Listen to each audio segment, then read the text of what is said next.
কালকে ওদের বাবার বার্থডে আছে, তো আমি বললাম বাবা তো এখন নেই এখানে, তো বাবার জন্যে কয়েকটা কার্ড বানা, বার্থডে প্রেজেন্ট। এখন তো দেওয়াও সম্ভব না, এত দূরে আছে। তো এই দেখো ওরা বানিয়েছে ওদের নিজের মতন, ওদের যেটা মনে হয়েছে সেটা বানিয়েছে। একজন এখনও বুঝে উঠতে পারছে না কী দেবে, একজন বানিয়ে ফেলেছে একটা, আবার বলছে আরও বানাবে। চলো দেখা যাক। মেয়েরা ওদিকে আঁকছে, তো আমি বেরিয়ে গেলাম ছট করে, একটা কেক নিয়ে নিলাম ছোট্ট দেখে, যাতে রাত্রিরে আমরা কাটতে পারি। এই দেখো এই কেকটা আমি নিয়ে এসেছি, আর এইদিকে মেয়েদের কার্ড রেডি হয়ে গেছে। করে নিজেদের মনের মতো বানিয়েছে, কত কি বানিয়েছে দেখো, আবার কত লিখেওছে, আমি পড়িও নি। ওটা একজন বানিয়েছে আর এটা একজন বানিয়েছে, ভেতরে অনেকগুলো লাইন লিখেছে, হাউ সুইট।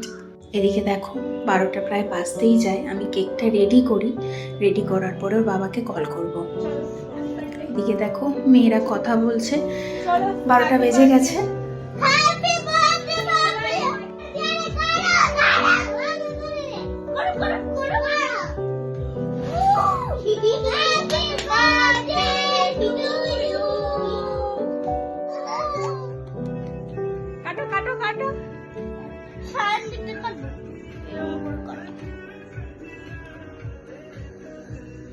আস্তে